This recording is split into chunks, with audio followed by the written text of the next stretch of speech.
Jeje Nagô, Ijexá, Oió, Cabida. O candomblé é cultuado na Bahia.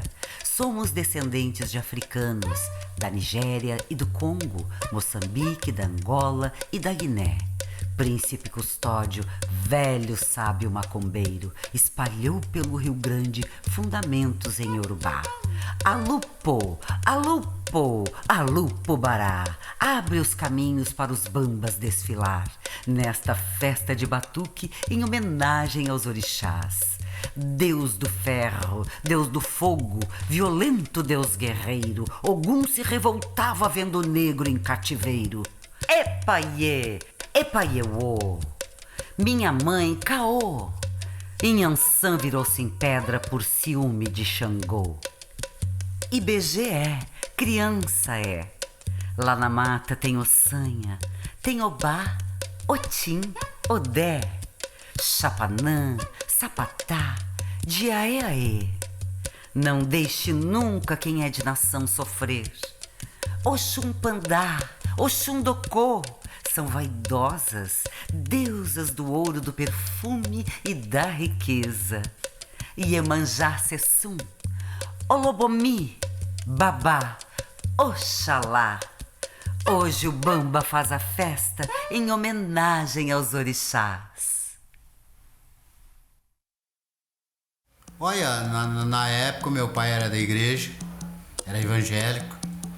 Como eu fui um negro sempre perverso, eu gostava de ver o carnaval, porque ali tinha amigas que gostavam de carnaval, que estudaram comigo. E elas diziam, vamos ver o carnaval. Eu ia, fugia do meu pai. Aí foi se criando uma vontade também de sair. Foi onde é que eu peguei e comecei a desfilar em aulas na Vila Brasil. Em meados de 80, 75, por aí eu vim embora pra cá. Eu trabalhava na siderúrgica, vim embora pra cá e comecei a localizar onde é que ficava as escolas de samba. Lá em Sapucaia nós fundamos uma escola de samba lá no Unblock, que ela tinha Unidos do Unblock, lá dentro da moradia dos blocos, lá tinha uma associação. Então fundamos uma escola que não durou muito, porque dentro de uma comunidade tipo aqui, era muito barulho, fim de semana, a pessoa descansava para trabalhar. Na época eu trabalhava na Masferros. Aí como tinha as colegas que trabalhavam junto comigo, moravam lá na Matias, eles pegaram e disseram assim, ó Noé, vai ter uma invasão, tu tá inscrito lá nas casas da Coab, da Guajuvira? Tô. Então vai ter invasão tal dia. Foi numa segunda-feira, e a gente pegou, não avisou o nosso chefe dentro da Masferros, porque não ia trabalhar porque tinha invasão. A gente ia pegar uma casa aqui. Até a gente entrou aqui pela Ubra, pela Igara.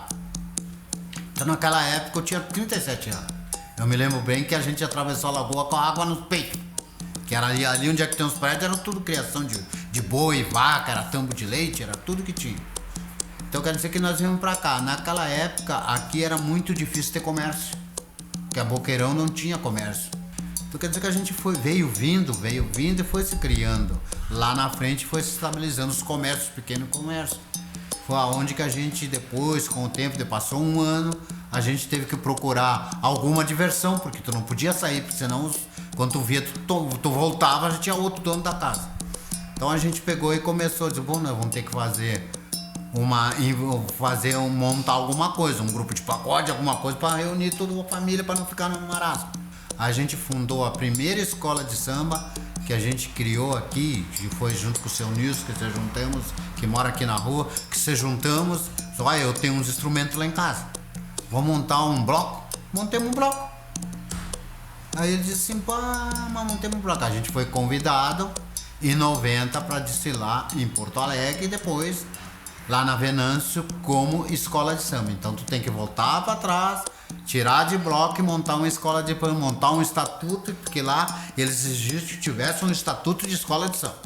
E foi montado, mas antes disso a gente desfilou em Solopoldo como bloco, tirou o primeiro lugar lá na Rua Grande, ganhou lá em Solopoldo, depois fomos excursão convidado pela Secretaria de Cultura de Taquara, lá de cima da serra, muito Campo Bom, andamos por aí tudo, fomos bem recebidos. Então a gente formou aqui para criar um carnaval também na cidade, que ele tinha parado, eu, o Dorival, o César, que é um fundador que tem, a gente criou, na época do Lagranha, a gente tentou revitalizar o Carnaval de Canoas.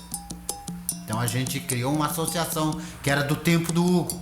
A gente fabricava os carros alegóricos por partes, dividia eles um carro em 2, 3 partes, carregava no caminhão que a prefeitura nos colaborava, nos ajudava, largava lá em Porto Alegre, a gente montava, ia uns 2, 3 dias antes, montava as alegorias, tudo, as partes, remontava e formava ali todos os carros alegóricos, abria alas, composição, tudo reforma, tudo era por partes, levava daqui, mas a gente fabricava ali no colégio, no pavilhão com a professora dali, como a gente fazia movimento cultural do município, aqui dentro dos colégios, em época de aniversário a gente fazia. E a gente colocava, elas disponibilizaram o colégio, pacote de fantasia, fabricação de carro, entendeu? A gente fazia, porque a gente colaborava com os colégios aqui, em Canto, a bateria se apresentava nos colégios, no Drummond, lá no colégio de Jussara, lá em cima. Era muito bom naquela época, tinha mais união. Então depois, com o tempo, os governos entraram e já proibiram de fazer. Foi na época que criou-se um vínculo com Porto Alegre, então cada grupo especial tinha uma do grupo individual, do grupo de acesso, do grupo intermediário. E para trabalhar nos barracões, tinha barracões que às vezes eles eram mal estruturados, às vezes os coitados não tinham que tomar o café, não tinha, a gente dividia, olha, eu tenho pão ali, vou dividir o pão contigo, até a hora do teu presidente chegar.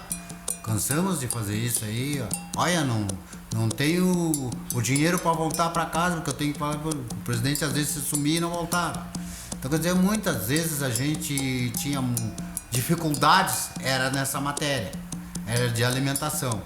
No penúltimo ano que a gente saiu aqui do colégio, com o carro em cima da chata, chegamos ali na Boqueirão, ela estava se estruturando, não tinha muito asfalto, ela estava se estruturando.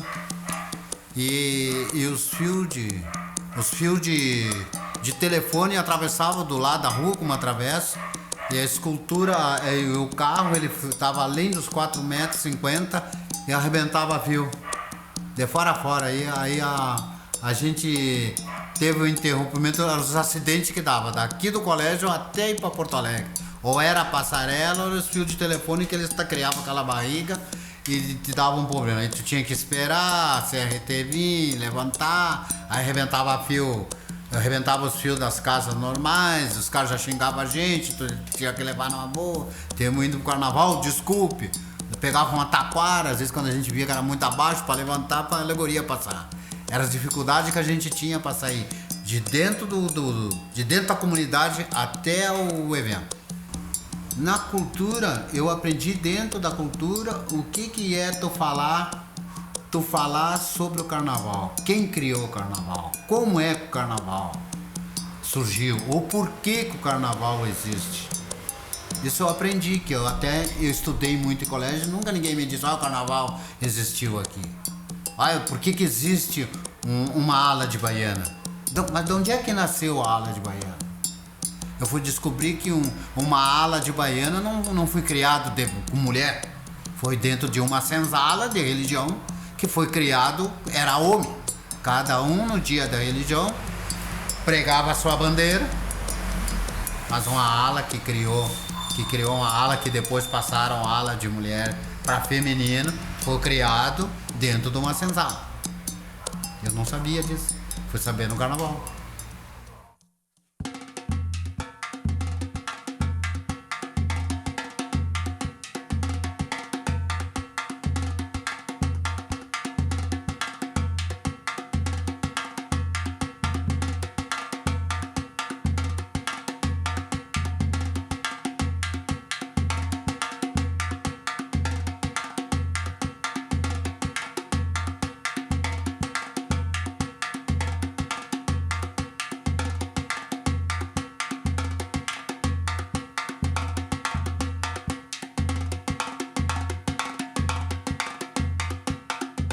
Eu estou aqui para falar um pouco sobre alegorias para vocês.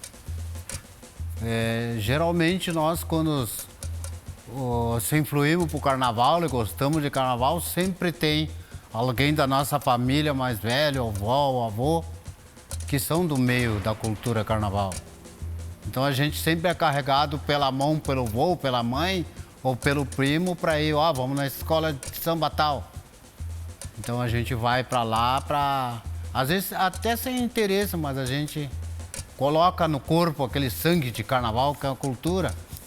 É a cultura, então a gente consegue depois adaptar aquele gosto de estar no meio do pessoal do carnaval desde criança. Assim que eu também acostumei, a minha avó era baiana da Praiana e eu ia junto com ela de companheiro. E lá eu conseguia gostar do carnaval, que não era nem a minha praia era a bola. Então eu costumava ir com a minha avó. Até a minha avó, quando eu tinha meus 8 anos, a minha avó dizia assim, tu tem que ir comigo. Então eu ia com ela porque meu avô não gostava. Era só ela que gostava por causa das amigas dela. Então, quer dizer, eu aprendi de curioso, entrava no barracão, naquela época não tinha barracão, a gente era feito nas quadras. Então a gente ia olhar, a minha avó ficava ali dançando e eu ia olhar o que era os carros alegóricos, olhar para ver o que é. E aprendi, me interessei a aprender o que era carro alegórico. Aí os carnavalescos diziam, eu já estava ficando grandinho, os carnavalescos diziam, olha, isso aqui é muito bonito, isso aqui é a raiz de onde é que a gente começa uma cultura carnaval. Então eu aprendi muito, mais pela curiosidade, que até quando depois que saí do quartel, eu em Santa Maria me envolvi com o carnaval e até hoje eu já larguei do carnaval, mas até hoje eu sou envolvido em Canoas com o carnaval. O presidente de uma escola de samba lá, e gosto muito das crianças que se envolvem com o carnaval, que é uma cultura para nós. Não quer dizer que o carnaval tem muita criatividade, é uma fonte de trabalho, é uma fonte de entendimento das pessoas ser mais humanitário, e é uma fonte de criatividade. O carnaval ensina muito isso. Eu, Manuela Copos, queria saber o que é alegoria. A alegoria faz parte da complementação do enredo. Então, uma alegoria que geralmente tu vem mostrando o que tu tá cantando na alegoria. Tanto em ala, como os carros alegóricos. O carro alegórico, que é o primeiro que aparece na avenida, que se chama Abre Alas, é o que ele abre para passar a escola. É o Abre Alas. Ali vem todo o tema em cima, ou tu divide ele por carro. É a alegoria que carrega o tema, ou vem nas alas. As alas também fazem parte de alegorias. Então, quer dizer, ela pode ser na fantasia, ela pode ser com alegoria de mão, ou ela pode ser fixa no carro, entendeu? Isso dependente. Como se constrói uma alegoria? Se constrói em conjunto o serralheiro e o carnavalesco.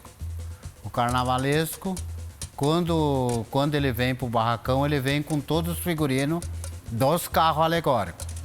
Então, o serralheiro em conjunto com o carnavalesco, que é quem faz e dita as normas das alegorias, então geralmente o serralheiro tem que ter conhecimento de serralheria, porque ele lida com pessoas, ele não vai lidar com um carro só. Ele tem, aí o serralheiro, eu quero um carro que vai 20 pessoas. Ele tem que ter conhecimento de peso, ele tem que ter conhecimento de ferro, de bitola de ferro, ele tem que ter conhecimento que bitola de pneu vai. Então, para ele construir, então você tem a planta baixa, que se chama chinela, que é a parte de baixo, e a alegoria, que é a planta alta, que é a parte de cima, onde é que vai as esculturas. Eu, Eric, queria saber qual a importância da alegoria na escola de samba. Eu vou te dizer, Eric, a importância da alegoria na escola de samba é para te identificar a tua comunidade que participa daquela escola de samba. Então ali tu traz o símbolo da escola e o nome da escola, entendeu? Tu traz, geralmente é no símbolo que vem. É essa a importância, identificação da onde tu tá vindo e de quem é a tua comunidade. Escola tal, é número tal. Obrigado. Obrigado.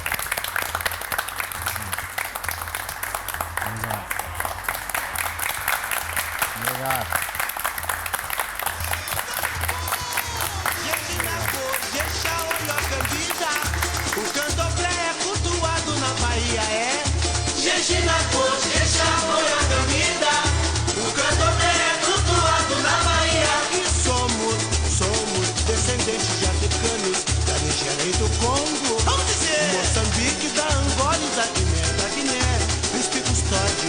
sabe macumbeiro, espalhou pelo Rio Grande, fundamento em Urubá. E aí? Lalupo, alupo, lalupo, bará. Abre os caminhos para os bambas desfilar nessa festa de batuque em homenagem aos orixás. Lalupo, alupo, lalupo, bará. Abre os caminhos para os bambas desfilar nessa festa de batuque em homenagem aos orixás. Deus do ferro, Deus do fogo, violento Deus guerreiro. Ogum se revoltava vendo o negro em cativeiro. Epaieio, minha mãe caô. Yansan virou-se festa por ciúme de Xangô. IBGE, criança é. Lá na mata tem o sanha,